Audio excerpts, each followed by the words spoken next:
Shout out Big Steve. What's up, lads? What's up, lads? UFC 312 pay-per-view, Plessis, Strickland. Are we going to make some money betting on this card? I feel like we will. I have a gut feeling like I will.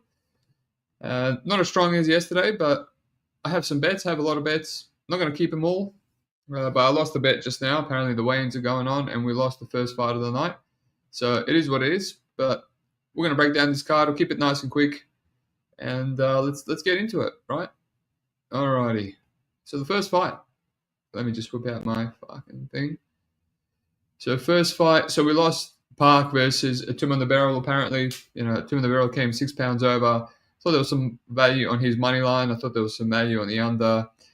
Park was a bit underwhelming, but it is what it is. We move on. We move on to Quillan Salkilld versus Anshul Jubli. Right, massive favorite Salkilld. Money keeps coming in on him.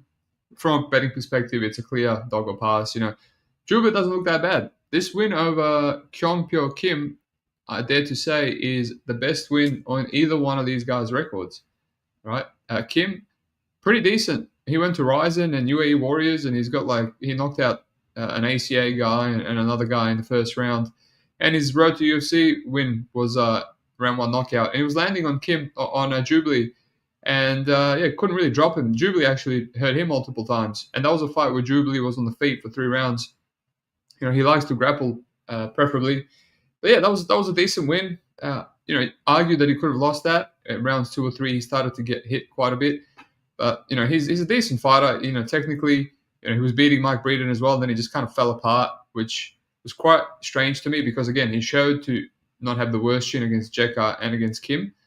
And, just kind of died to that punch in round 3 against Breeden. Quillan, is decent, but, I just watched him spend almost 5 minutes on the bottom against Domfar Fan in Eternal MMA.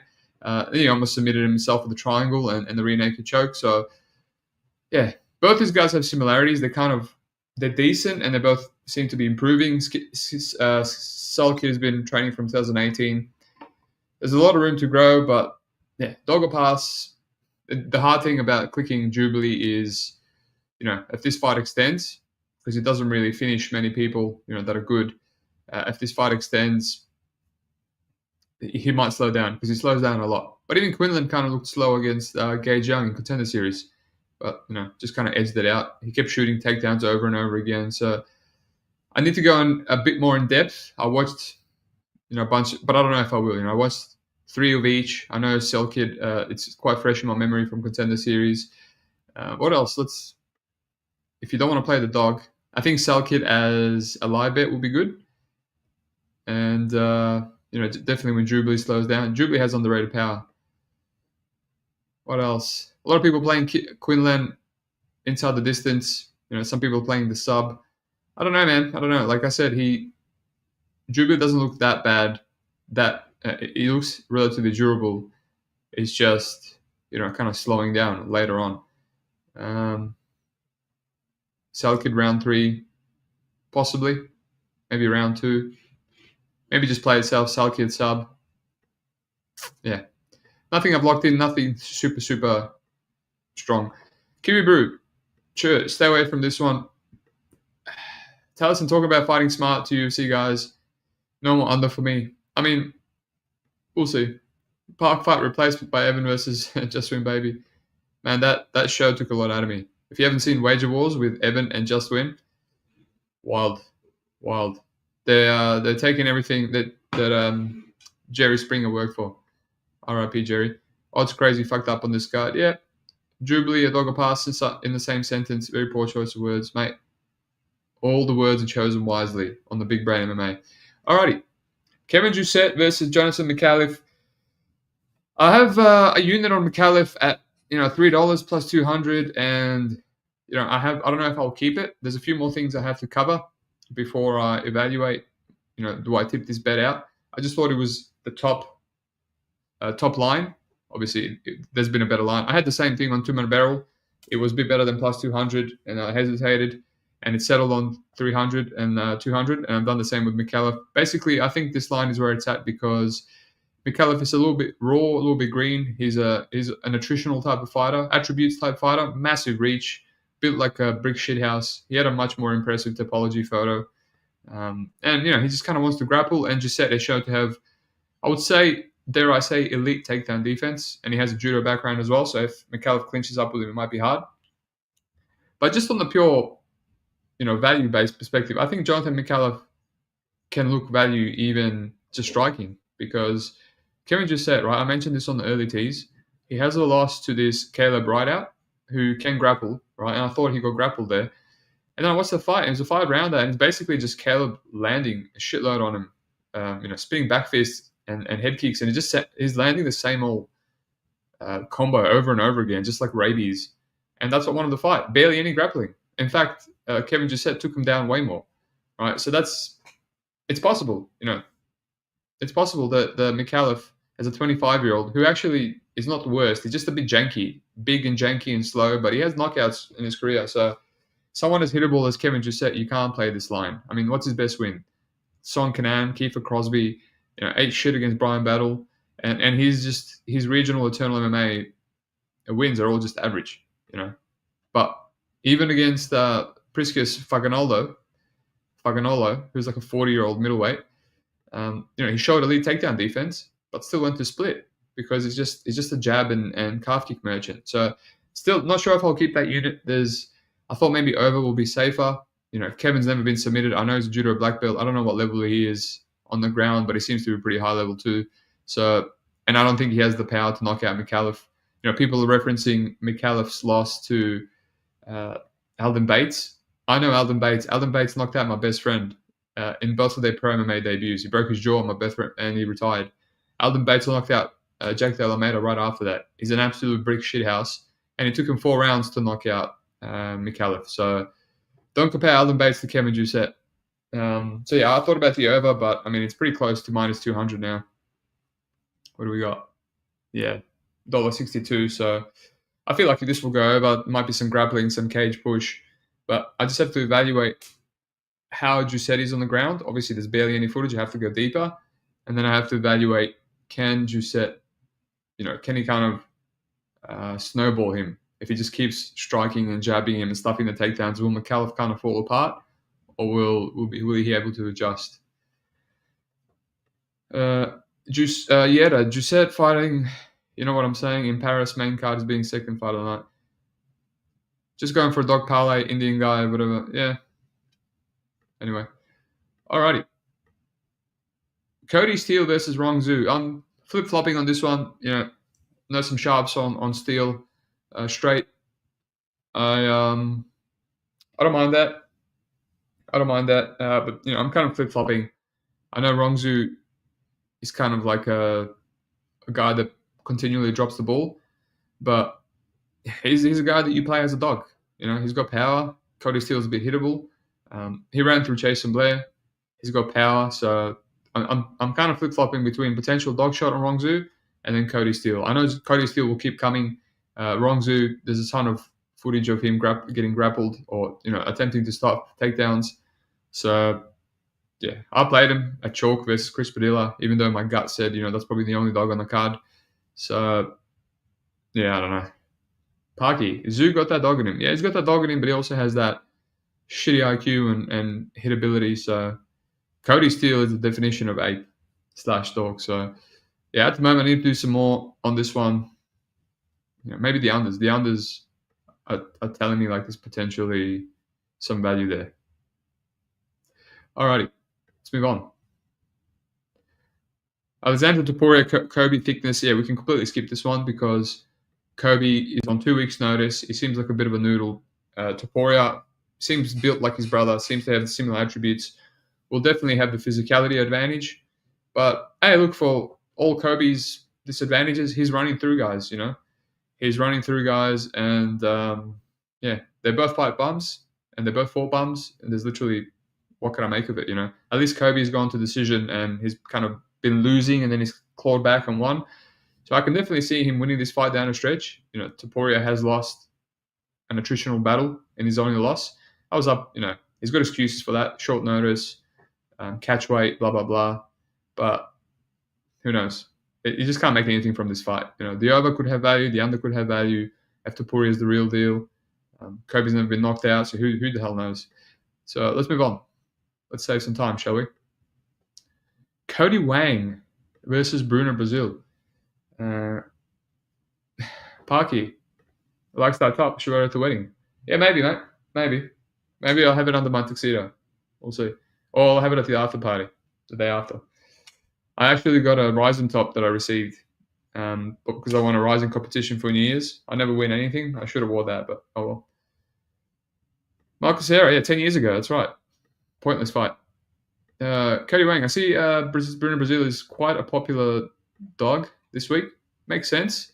Makes sense because, Wang has been fraud checked just recently as a massive favorite. And I was saying, she doesn't look all that great either. She kind of slows down. She fought like Yuan Wu, who's like the bottom of the barrel UFC fighter, and she took it to a decision on the regionals only a year ago. So there's room for close competitive decisions. I would say she's levels and levels above Wu Yang. All right. So I can understand why people think Bruna Brazil, who kind of has good kicks and a good outside striking game. I can understand why people think Bruna Brazil has value, especially how she looked against Molly McCann. But apparently, I didn't realize, but Bruna's moving up again, right? And just her fight with Loma Lookwood-Me, who's tiny, she just gave her the striking fight. She had the length advantage over her, and just it felt like she didn't want the fight. Just stayed on the outside, did the bare minimum, and lost the 29-28, which seemed a very winnable fight. So I actually didn't retape any of Cody Wang. I just did one Bruna Brazil fight, and I just moved on. I was like, this is going to be slim margins either way. Sure, if it's slim margins, plus 340 will have some value, but I'll circle back around to it. I'm not rushing. I feel like there's fights that are better to get money from, which it's coming up right now, actually. Let me address the comments, and we'll speak about Nolan versus Borshchev. Daniel has 2 units on Wang and a parlay. Could be sweaty. Who's Daniel? Talking about Mofo? Subhuman? Alrighty. Wang decision or go the distance? Yeah, let's go the distance there. That's got to be steamed, right? I'm just having a look at little Kobe thickness odds here. Topuria by KO, $2.20. Yeah. Under 1.5. Cody Wang. Yeah, Cody Wang by decision, barely plus money. Go the distance. Go the distance, not awful, actually. Parky, that could be. I'm not a big go the distance guy at chalk, but I'm more of an under guy. But could be value. Alrighty. Something I'm definitely not playing go the distance. Tom Nolan versus Radstov Borshchev. Yeah, I've got an under 1.5 bet here. I've got 1.5 units. I don't understand. I really don't understand this line. I rushed to play the under 1.5 rounds at $1.77. I'm like, this is going to close minus 200. People are going to smash it. And yeah, then just next minute I didn't tip it out because I waited for limits to open up. I put $500 US on it, and the line didn't even move, which is $750 for me to win just over 500. And then as the lines have opened up, people are actually playing the over, and you could actually play the under 1.5 rounds at plus money, which makes no sense. So I tipped it out at Pick'em. I still think that this should be close to minus 200. I mean, this has similarities of Mota versus Nolan. I don't get it. I mean, I get why people might think there's value in the over, like recency bias. Obviously, Borshchev's never been knocked out, which is just amazing to believe. He's incredibly tough, but I mean, he's just getting hurt in every single fight. Nazim almost knocked him out. Chase Hooper dropped him with the left from southpaw. Lontop dropped him when he got poked in the eye, and the ref didn't get in the way. He almost got knocked out in the regionals a bunch. Nolan's obviously been knocked out ASAP by Mota. He's got a ton of power. Knocked out Bergengrad. He's quite durable with that same left hand that Hooper dropped Borshchev with. I don't think there's going to be much grappling to really kill the clock. SJ Peasy, Nolan talking about grappling. Yeah, he's not that great at grappling, man. Honestly, he doesn't have the best wrestling. So most likely Nolan is going to keep him against the clinch and look to land knees and elbows, which is what I want, Pepe thinks Nolan's a fraud. I mean, he is what he is, mate. It's not like he's massively hyped up. But yeah, I mean, this does make sense. Both not durable, both hit hard. Yeah, I mean, it just makes no sense. I get the recency bias. The other reason is probably because everyone and their dog thought that Nolan should run through Alex Reyes, despite Reyes seeming quite tough on tape, and we saw the damage that he took from Chuck Campbell right before he actually got deaded at the end of round one. It's quite clearly durable, and now people are like, oh, Nolan didn't run through him, so he's, this is going to go over as well. But it makes no sense to me. If it goes over, it's probably going to be something tilting, something like the Micallef fight where Borshchev actually dropped him end of round one and then knocks him out like 5 seconds after the under. But that just means there's value. I do think the Micallef actually has a better chin than Nolan. Big Bird here. Under seems more Nolan based. I don't know why, but it seems Nolan KO Slava decision. Yeah, I mean, it's probably because he just watched Slava go to a decision against Lontop, who's incredibly durable. Lontop ate some shit in that fight. I remember thinking, man, this guy's incredibly durable. Look what Lontop ate from that Brazilian guy, man. The Brazilian Conor. Just brutal overhand right. Is there a fight from Nolan where I can see he is chinny besides the motor fight? Yeah, man. Martinez. I think Reyes cracked him.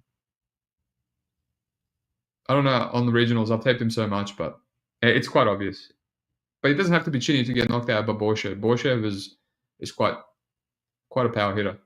He also Borshchev was also hurt by Dakota Bush in his debut. I faded him there, and unfortunately, just got up and beat him up. So, what's this? Yeah, the 500 on who exactly? Just play 500 on the under. No brainer. Pepe under could be good, and when me and Pepe line up on an under, it's hitting. I don't know if he's played it, but all right. Jack Jenkins versus Gabriel Santos. I played 3 units on Santos, just minimum tape. A couple of fights in, and I reminded myself that this could be a levels fight. Santos is an absolute beast. This guy should have beat Leron Murphy on short notice up in London. So now he's going to Australia. It's not short notice. It's a much easier fight. Jack Jenkins, yeah, he's good. He's got good IQ, but this should be levels. Gabriel Santos is someone that I think can potentially get close to ranking. He just knocked out Jose Delano as a massive underdog, right? Because his tape before that, he looked a bit raw, and he's obviously improving. He can fight from both stances, southpaw. He has a good teep, good boxing, good wrestling, good jiu-jitsu. The only thing is maybe, his striking and maybe potentially cardio, which obviously cost him against David Onama, even though he was winning that fight up until he kind of fell apart. But he looked good against Yazar, whatever the hell his name is. He kind of slowed down there too, but, it's just levels fight. There's a whole thing here where Jack Jenkins is a bit smarter than him, and maybe he can just weasel out a decision. I do have issues whenever I fade these guys with the leg kick meta. I play the overs, and there's like a rare leg kick KO, or I play the money line, and then one leg kick, and my guy's completely compromised in round one. So there's that issue, but yeah, we'll see if I keep 1,500 on Santos. I haven't tipped it out or anything. It's $1.44. We'll see. Big Bird, Santos needs to grapple to cover. I disagree, my friend. I disagree. I think he's way better on the feet, and he's got more power on the feet too. Alrighty. I will say Jack Jenkins, 2 best guys in the UFC that he's fought. Jamal Emmers, and I thought very lucky to win that fight. And Emmers, just decided to eat 7 leg kicks in the first round, even though we know that's what he's going to do. And then, against Chepe Mariscal, yeah, he might have won round 1, but it was extremely competitive. So he's slim margins, unless he's hurting you to the leg, slim margins. Herbert Burns took this guy down while compromised. So let's move on. Jake Matthews versus Francisco Prado. Yeah, interesting fight. I didn't realize Prado was moving up to welterweight when I was doing the early teas. I don't know if that's because the UFC kind of offered this fight. I don't know why. Maybe it's better for his career. I guess we'll find out. But yeah, this is an interesting fight. I always want to fade Jake Matthews at -200. As long as it's a warm body. But, Prado is a little bit underwhelming. He's a little bit, one-dimensional, a bit young, bit of an ape, hittable. But Jake Matthews is not all that. He's not all that, and we just seen him lose a decision to a moments-based fighter that's a bit one-dimensional in Matthew Semmelsberger, right? Just kept getting dropped over and over again. Last few wins, Philip Rowe, Darius Flowers, Andre Fiallo, Diego Sanchez. Like, we know the story in Jake Matthews. And there's no guarantee that he would win just because he's in Australia. He mostly wins because they give him like the bottom of the barrel guys so he can have a win in his home country. But yeah, I'm just kind of tossing up back and forth. It's like Prado might have value, but Jake Matthews might edge it out. And just kind of not interested in anything. I'll have to go deeper on this one, but Jake decision, slight plus money. Overs are minus 200, which kind of makes sense.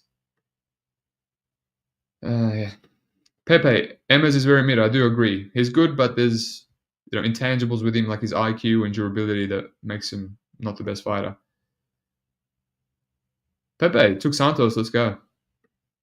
I know, Pepe, you started off well this year, unlike myself, so maybe that's good.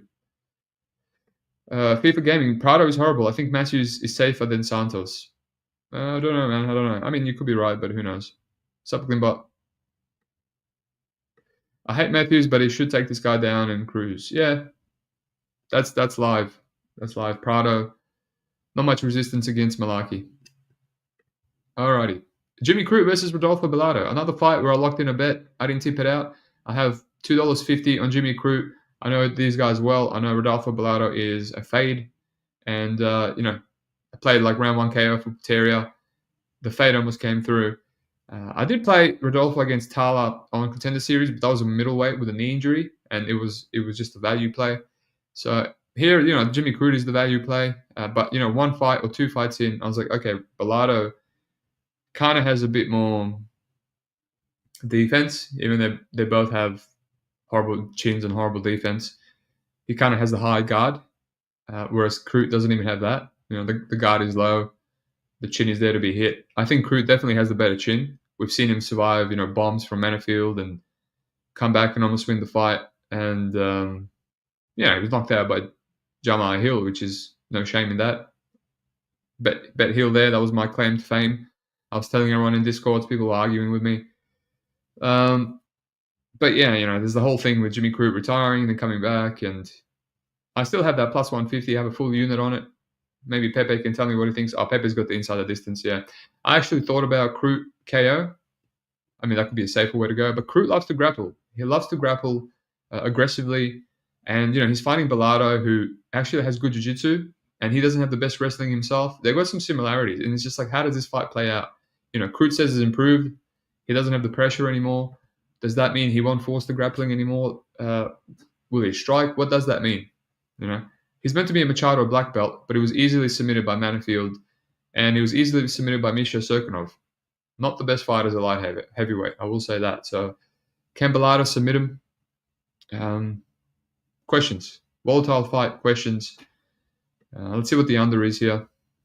Wow, I see Jake Matthews took a bit more action. Interesting. Prado just became a bit more tempting. Crute KO, 650.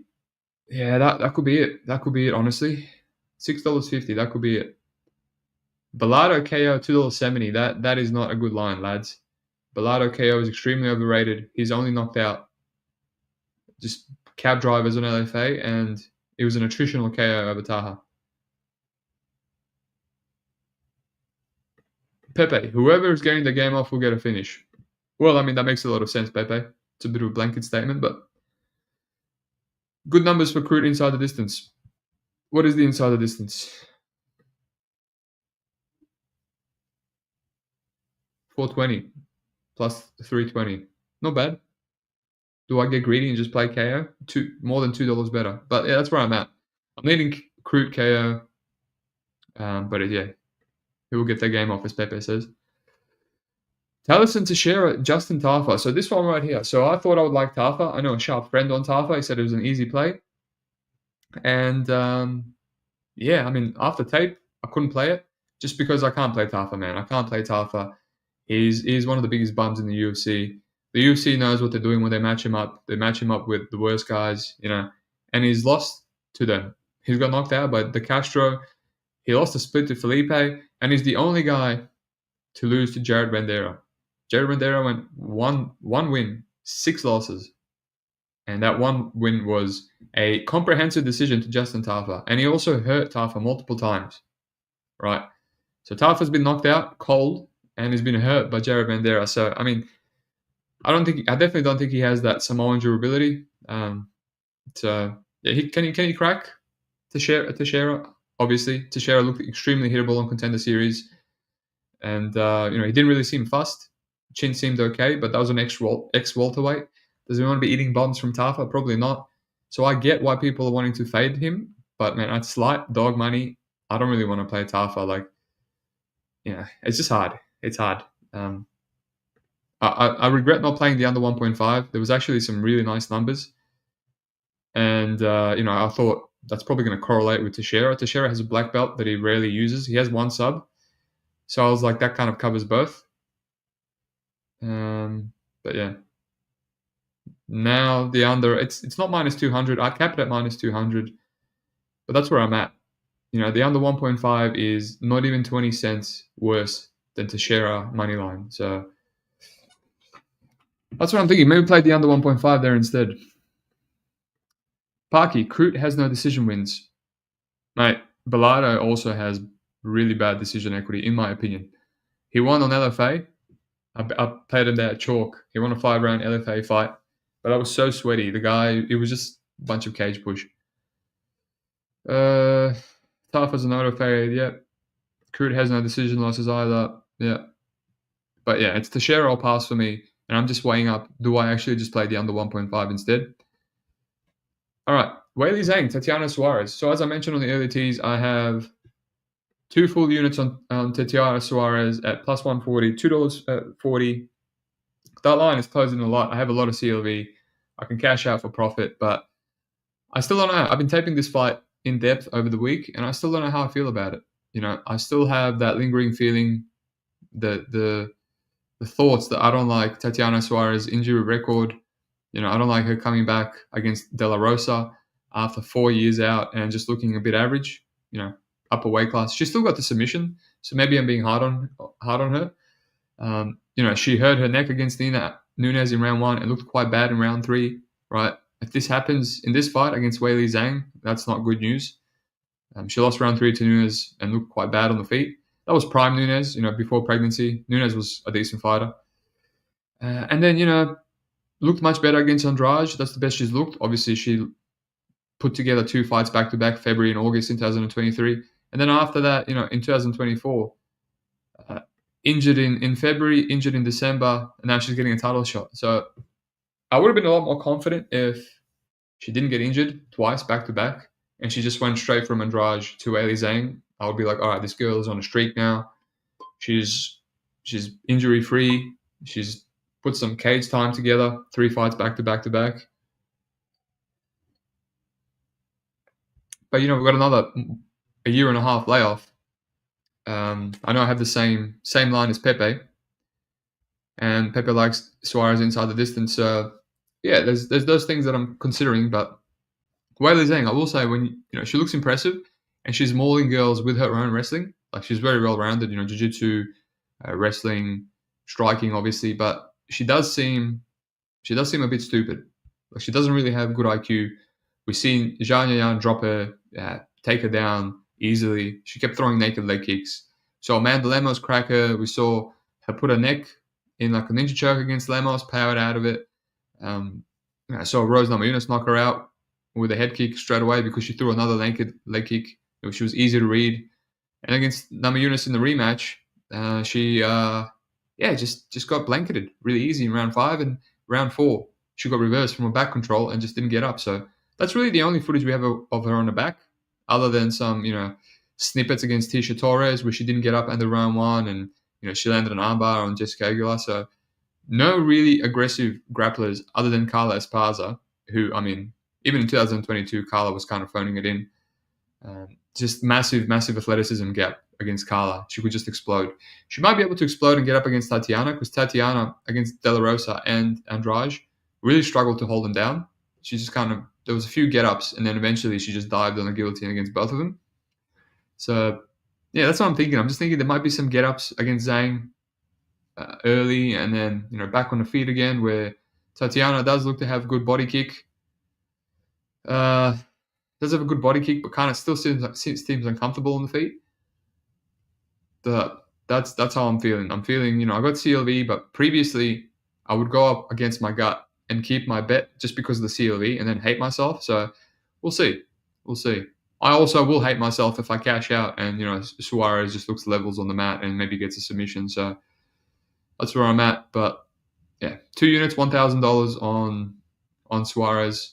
A part of me thinks, even though I've seen a slowdown in rounds 1 and 2 against De La Rosa and Andrade, it could be one of those where she can do the grappling for 5 rounds, and if she just keeps grappling and putting on the grind, she might drop round 3, but later on in the fight, Zhang might start making more and more mistakes because she's never been grappled like this before, and then kind of like the wrestling grind edges out a decision. So part of me thinks that too, even though we haven't really seen it on tape. So yeah, at the moment I'm keeping it. We'll see. But yeah, 2 units on Suarez. Parky, you considering under Steve as like a soft hedge? Yes, I am. I've been considering the under for a while, just in general. I feel like with the whole injury narrative, I feel like Zhang could, she's a beast. Zhang could have finished a lot of girls that she hasn't finished in the UFC. I mean, she finished Jan, let's be honest, via KO and submission, but Herzog was hell-bent on letting that fight go to decision. So yeah, I considered the under for a while now. I think Suarez and Zhang both are finishing upside. The under 2.5 is plus 150, so 6 round under in Yan fight was tilting. I also had the under in Lemos fight, which was just brutal, man. Just brutal. I've never seen such a beating in a long time and have money on it and then watch it go to decision. Pepe, fight doesn't go seems free. Would you say any other potential outcome is likely other than Suarez sub? Because I know you feel that will happen. Do you think it's free because Suarez has ground and pound potential? Do you think Weili has KO potential? FIFA, Suarez is going to finish her inside 2 rounds, and every other the fight goes, she's going to lose. Interesting. Richard, 300 euros on Sang and 40 in Suarez round 1 and 40 Suarez round 2. Well, she has a round 3 KO over Carla. But I don't know, her cardio and just doesn't seem as good as back then. She has so many injuries, man. She has knee injuries, shoulder surgeries. What about Jousset versus Micallef? Mate, you're going to have to rewind, my friend. Dog a pass. Big Steve, let's talk about the real event this week in ACA. Yeah, we'll see. Fair enough, Pepe, I agree. Alrighty. And main event, and it sucks to say, I did not get a chance to tape this fight, properly. I'm not rushing. The line is not going anywhere. Du Plessis is staying at minus 200, which to me feels a bit over the top. Again, I made a lot of money live betting Du Plessis the first time around when Sean beat his ass in round 1 and busted up his eye and his face. And, from then on out, I thought Dricus won 2, 3, 4 just by being a constant marauder. And then Strickland started coming forward and he won round 5. Pretty clean, right? So I did say the first time I taped these guys that whoever comes first will be winning. And I just didn't know who would be able to come first for longer. Now they can make adjustments. I don't know. But, I mean, Strickland is a hard guy to rinse. No one rinses Strickland. Even when you beat him, it's a split decision to Du Plessis. It's a split decision to Jared Cannonier. And when he wins, man, yes, he has a lot of splits, but Paulo Costa, he 5-0'd. He won 5 rounds to 0, but somehow it was a split. That was one of the worst judges ever. 4-1 against Israel. Abus knocked him out. Imavov, clear decision, 4-1 off the couch. Look how that's aging right now. He was a short notice, not Imavov. And yeah, I mean, Jared Hermanson split.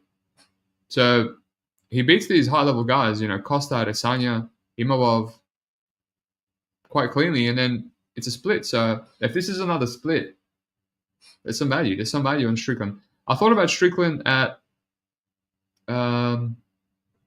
decision, but it's less than $1, so it's really not worth it. Then really not worth it. What do we got? 70 cents higher. Yeah, just played Sean Strickland money line. Like you saw DDP's face in the first round. It's you never know what could happen. Cuts. Strickland has underrated power. Like he hurt Easy. He knocked out Allen. He hurts these guys. He wobbled Cannonier. So yeah, if there's some gassing involved, the DDP kind of blows his load. I know he has mythical grab cardio, but anything can happen. So yeah, Strickland will pass to me. I don't see any value on Du Plessis. I see a lot of people saying Du Plessis will finish him this time. I don't know based on what that is. Yeah, Strickland insanely durable. It's a guy that people don't really break. You don't really break Strickland, so we'll see. I'll do a little bit more tape later on in the week, but as I say, this line is not going anywhere. It's not budging. Reminds me of when Merab was a big dog versus Umar. Took some DDP sub. Yeah. I mean, I don't think DDP beating Adesanya means anything. I thought Adesanya was always overrated, and I was a little bit washed. So, hello, Luke. Parky, I've never been more wrong about DDP. Such a bizarre, unique fighter. I will say, Parky, you fall victim, and some others that I respect, judging technique too much, especially in MMA. Especially people that train, not myself, but people that train, they really value technique and how clean a fighter looks. But to me, man, it's just I like to look at intangibles. For Jubli is a good one. Jubli, very technical, but if you fought someone like DDP, I mean, you fought Mike Britton and got the shit beat out of him. So you just watch DDP and you're like, man, this guy's an animal. Like, yeah, he looks like a retard, but who cares, right? Because he's got the intangibles, the physicality, the power, and you give him a fragile guy like Robert Whittaker, who's miles better technically, just rinses him. And he rinsed Adesanya, and he rinsed a lot of guys. But I think Strickland is a hard guy to rinse. The best DDP could do against Strickland was take him down for a second and then kind of throw a bunch of kicks that made Strickland back up, and that's about it. What's up, Blumdog? I replied to your email, mate. FIFA Gaming, what shirt am I rocking? The GOAT. I'm rocking the GOAT's Balkan team. Red Star Belgrade. Only Balkan team to win the Champions League, mate. And we're in Champions League this year, doing all right. I didn't realize the wine got wiped. I intended to bet when I saw... Yeah, mate. Suarez was plus 140 weeks ago. A bit late to the party, but... DDP isn't good. He's just beating wash guys. That's a hot take, mate. Come on. SC for all. Nice shades. Thank you, mate. I bought these shades when I was a bit low on money. I wanted proper blue light blockers. My other ones are not really blue light. They're like shit. They're barely orange. And these are the first blue light blockers that they invented. They look like tradie glasses. Now they have all nicer ones. But I was broke like a month ago, so I bought these, which are like a third of the price. But I actually got money now, so I could have bought like some nice glasses, but I'm wearing these like a speed dealer. But who cares, right? Ibo Eslan versus Ion Kuralaba. Ibo or pass, in my opinion.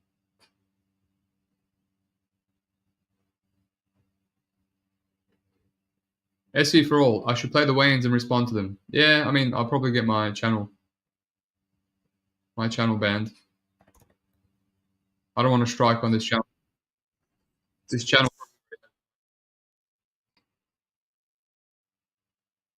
What do we got? UFC. I know Tim and the Barrel fell off. Let me have a look. Let me have a look at the weigh-ins. See if there's anything worth it. Oh, this is just the weigh-in show. This is not the face-offs. Has anything interesting happened? Jimmy Crute.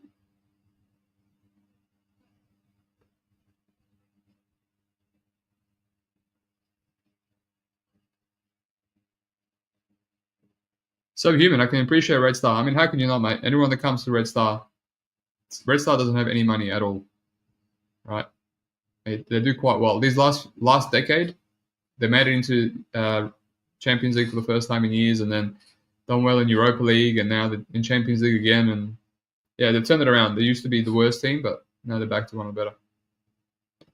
All right, Taliesin Teixeira looks quite fat. 263. 266 for Tafa. Wow, still a fat cunt. At least he made weight. Topuria. Yeah, he looks like a specimen. Jousset.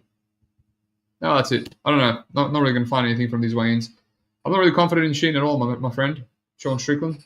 I just gave my lean. Yeah, Tafa's definitely a fatty. All right. Leave a comment if you can of your favorite regional leans, right, on the video. You don't have to like or subscribe. Just leave a comment, and I'm going to tape that first. All right. Thanks for listening. Peace out.